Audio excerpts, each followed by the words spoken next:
저는 현재 시댁에 살고 있는 새댁입니다. 결혼 2년 차에 아직 아이는 없어요. 남편은 오래전에 어머니를 여의고 결혼 전까지 시아버지와 단둘이 한 집에 살고 있었어요. 저에게 결혼하기 전에 진지하게 이야기를 하고 싶다며 고민을 털어놓았습니다. 아버지께서 아주 몸이 안 좋으신 것은 아니지만 혼자 두고 따로 살기에는 자기가 너무 걱정이라며 말이죠. 효자로 소문난 남편이라 그런 점도 마음에 들었습니다. 그래서 걱정 말라고 결혼해도 시아버지 모시고 살겠다고 이야기를 했습니다. 그러자 남편은 정말 들듯이 기뻐했어요. 남편과 만난 계기는 영화관에서였습니다. 당시 영화관 매표소에서 근무하고 있던 저는 주로 낮에 근무를 섰어요.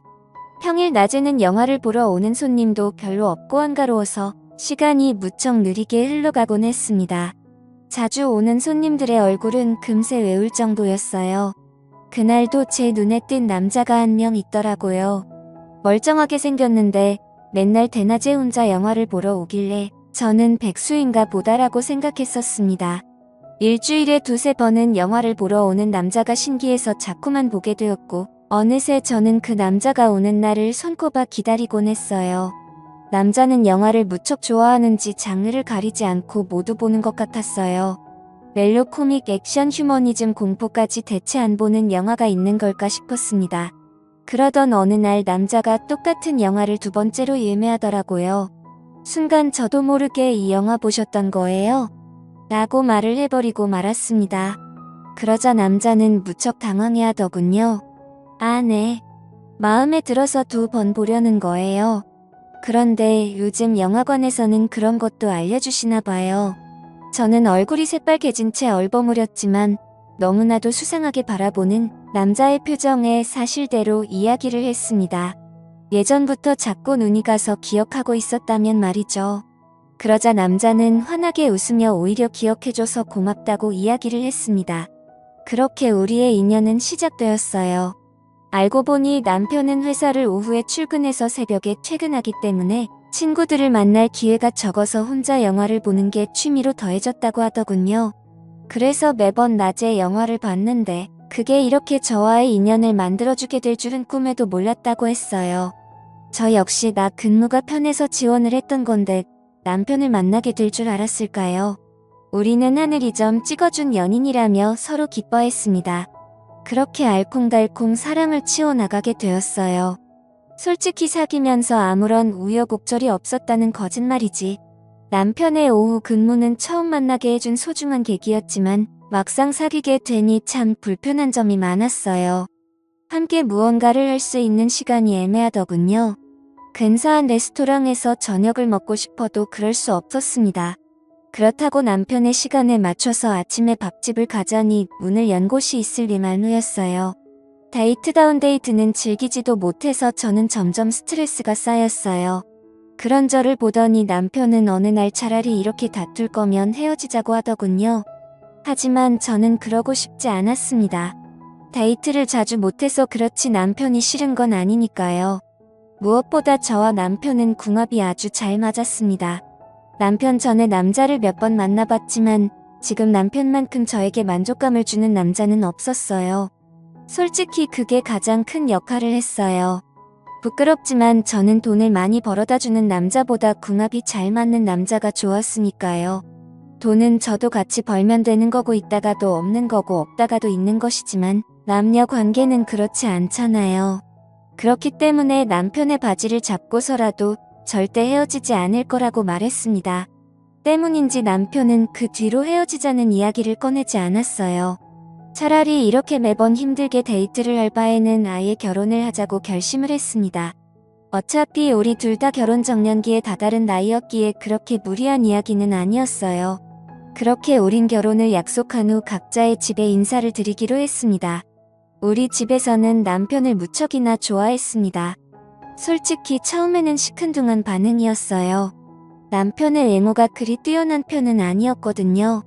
키도 작고 동글동글해서 흔히 볼 수 있는 동네 아저씨처럼 생긴 남자였으니까요. 그런데 우리 부모님의 마음을 쏙 빼놓게 된 것은 바로 남편의 능력이었습니다. 저는 처음에는 그렇게 남편의 회사에 월급이 넉넉할 줄은 몰랐어요. 맨날 후줄근한 티셔츠와 청바지만 주구장창 입고 다녔기 때문에 벌이가 그저 그런가 싶었습니다. 그런데 엄마 아빠는 남편을 만나는 날 명함에 써있는 회사 이름을 보더니 눈이 휘둥그려지더군요. 아마 어른들은 알만한 사람들은 다 아는 그런 기업인가 봐요. 솔직히 저는 세상 물정을 잘 모르는 그런 아이였어요. 영화관에서 아르바이트를 하게 된 것도 부모님이 한 번은 스스로 돈을 벌어봐야 한다고 했기에 마지 못해서 딱 3개월만 일을 했던 것이었죠. 어릴 적부터 부족함 없이 지내왔습니다. 아버지는 식당을 3개 정도 운영하시고 어머니는 보육학원을 운영하는 원장님이셨어요. 그래서 물질적으로 엄청 부자처럼 풍요롭지 않아도 나름 여유있게 지냈던 것 같아요. 학창 시절부터 하고 싶은 건 거의 다 하고 지냈거든요. 주변 친구들도 너네 집 잘 산다고 이야기하니 그냥 그렇구나라는 정도였어요. 마땅히 취직을 할 생각도 없어서 초등학교 때부터 꾸준히 하던 피아노로 이름 없는 대학교를 졸업했어요. 그래서인지 유달리 저는 멍하고 순진하다는 이야기를 많이 들었던 것 같아요. 금전적인 감각이 별로 없는 것도 어릴 적의 영향인 것 같았습니다. 어쨌든 그런 쪽으로 부모님이 저보다 훨씬 밝으시니 남편의 직장을 보고서 무척이나 기뻐하셨어요. 그래서 바로 결혼에 대해서 긍정적으로 허락해 주신 것 같았습니다. 이후 저는 신랑네 집에 인사를 하게 되었어요. 맨 처음에 말씀드린 것처럼 남편은 시아버지를 모시고 살고 있었어요. 어머니께서 돌아가신 때는 남편이 초등학생이었다고 하더라고요. 어머니가 집에 다녀왔는데 어머니께서 우울증으로 인해 잘못된 것을 남편이 발견했다고 합니다.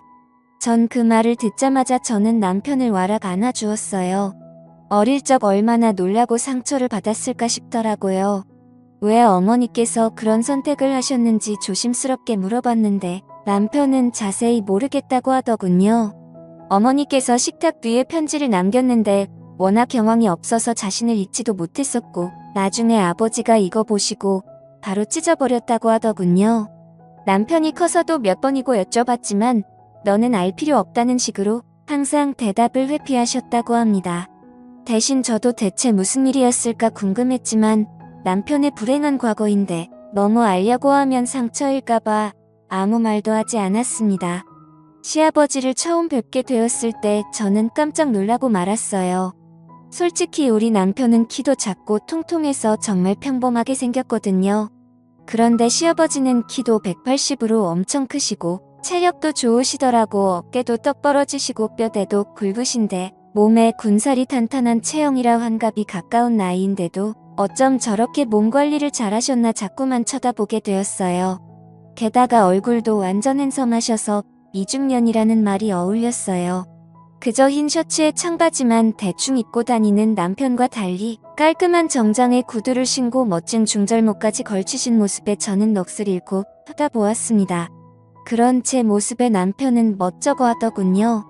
어쩜 이렇게 아버님과 안 닮았냐고 물어보니 자기는 엄마를 닮아서 그렇다고 이야기를 해서 그렇구나 하고 이해를 했습니다. 그렇게 첫 대면에 정말 분위기가 좋아서 기분 좋게 웃고 식사를 하느라 시간 가는 줄 몰랐어요. 아버님께서 대화도 어쩜 그리 잘하시는지 농담도 재미있고 재치 있는 만담이 정말 즐거웠습니다.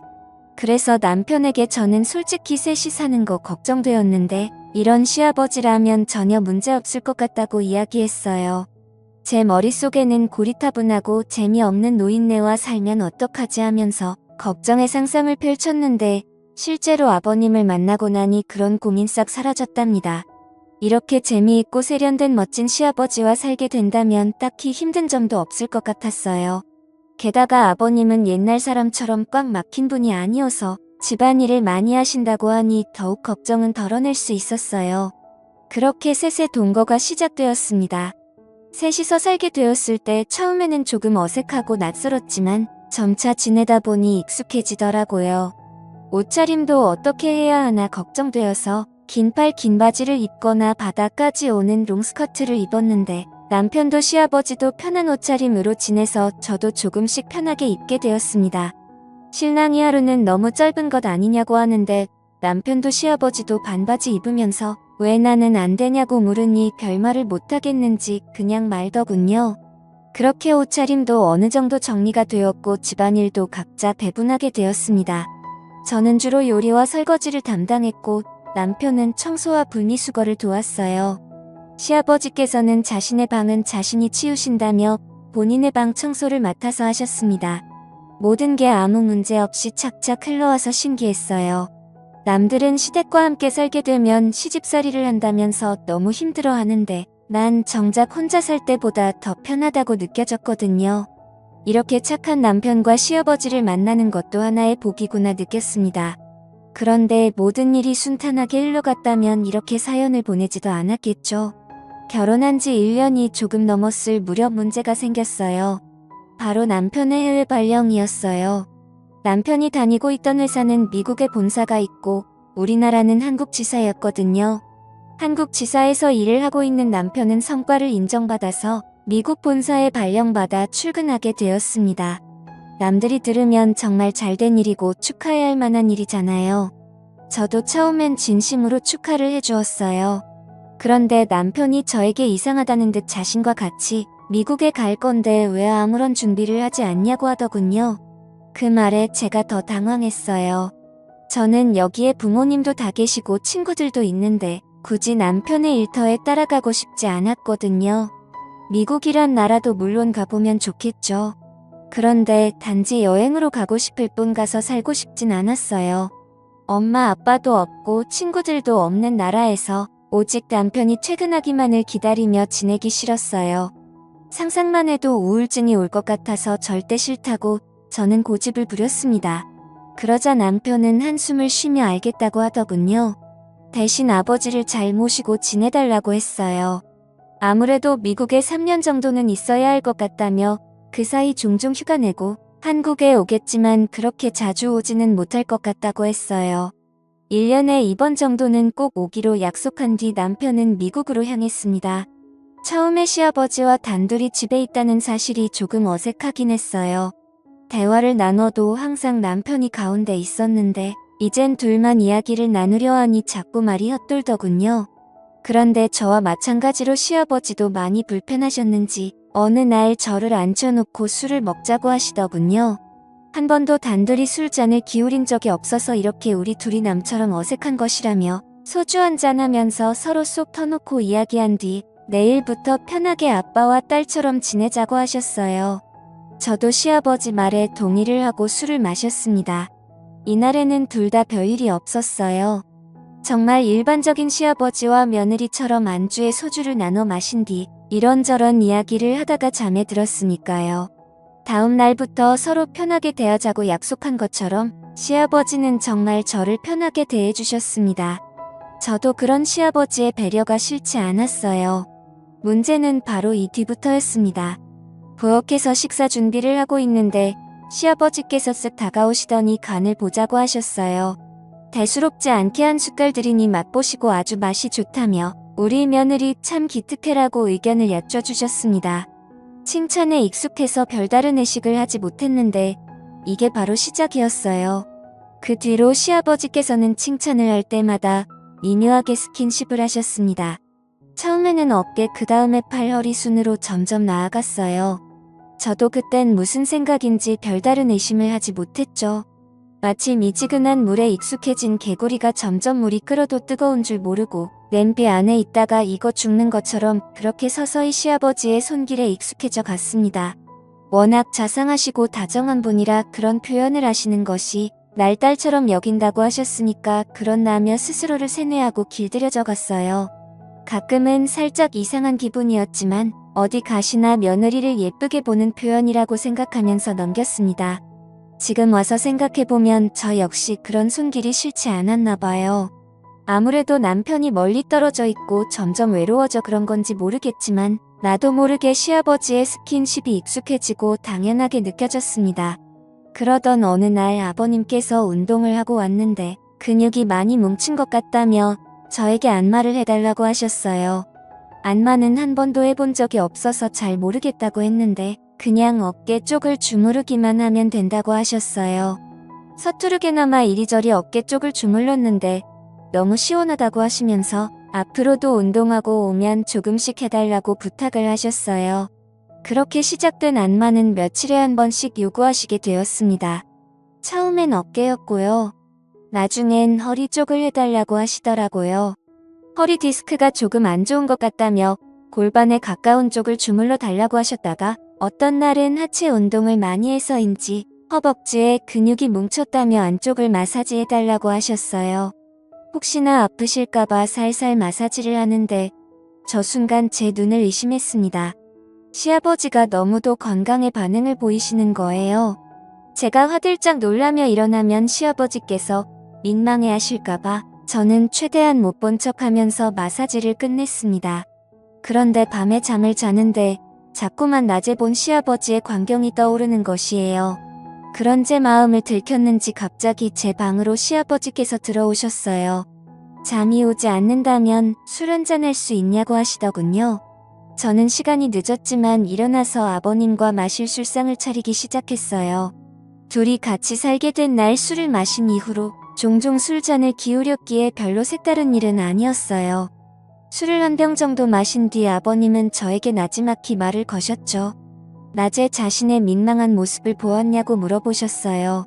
저는 민망해하며 그렇다고 이야기를 하자 한숨을 쉬시더니 이어서 고백을 하셨습니다. 이러면 안 되는데 자꾸만 마음이 간다고 말이죠. 오래전에 집사람을 잃은 뒤 여자와는 담쌓고 살았다며 그런 자신의 눈앞에 젊은 여자가 왔다 갔다 하니 마음이 흔들린다고 하셨어요. 며느리라서 그러면 안 되는데 자신의 이상형인 여자였어서 마음을 품게 되었다며 제게 다가오더라고요. 그런 시아버지를 밀쳐내려다 한편으로 홀로 계셨던 외로움을 생각하니 불쌍한 마음도 들어서 어깨를 다독여드렸습니다. 그런데 그게 바로 승낙의 표시인 줄 아셨나봐요. 그렇게 술에 취한 채로 실수를 저지르고 말았습니다. 솔직하게 말하자면 그렇게 싫진 않았어요. 완강하게 거절하지 않았으니까요. 그런데 막상 일을 저지르고 나니 점점 두려워졌습니다. 그러자 시아버지는 시어머니께서 안 좋은 선택을 하게 된 비밀을 나지막히 말씀해 주셨어요. 실은 현철이가 내 자식이 아니다. 현철이 애미가 그런 선택을 하게 된 것은 나에게 현철이가 친자식이 아니라는 걸 들켜서였어. 현철이는 현철이 애미가 바람을 피워서 낳은 자식이고 자신과는 피 한 방울 섞이지 않았다. 그런데 현철이에게 말하면 상처가 될까봐 여태 말하지 않아서 모르고 있었고 며느리 네가 하도 불안해하니 이야기를 해주는 거다. 현철이와 난 피 한 방울 안 섞였으니 어떻게 보면 우리가 그렇게 부적절한 선택을 한 것이 아니야. 그러니 너무 죄책감 갖지 않아도 된다라고 말하더군요. 그 이야기를 듣자 찰린을 거슬렀다는 죄책감은 조금은 덜 수 있었습니다. 그러나 법적으로는 정말 말도 안 되는 짓인 거죠. 문제는 이날이 끝이 아니라는 겁니다. 저와 시아버지는 이 뒤로 정말 부부인 양 자연스럽게 지내고 있는 것입니다. 아무래도 단둘이 살다 보니 더욱 그런 것 같았어요. 남편이 한국에 들어오게 될 때만 조심하면 문제가 없는 것이었죠. 얼마 전 신랑이 한국에 들어왔을 때 남편과 시간을 보내는데 오히려 그 순간 시아버지에게 미안한 마음이 들었죠. 남들이 손가락질할 것이라는 걸 잘 압니다. 그래서 지금까지 말도 못하고 숨겨왔어요. 그런데 이제 와서 말하게 되는 이유가 무엇인지 궁금하실 것 같네요. 남편이 일주일간 한국에서 휴가를 보낸 후 미국으로 돌아갔어요. 그러고 나서 2주 뒤 제 몸이 이상해서 임신 테스트기를 사용해 보았어요. 혹시나가 역시나라고 정말 임신이었습니다. 선명하게 테스트기 위에 2줄이 나와 있었어요. 그 순간 저는 혼란스러워졌습니다.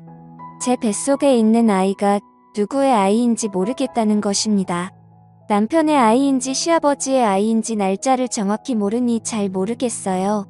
그래서 시아버지에게 이걸 털어놨더니 우리 둘이 입을 다물고 있으면 아무도 모를 거라고 하시더군요.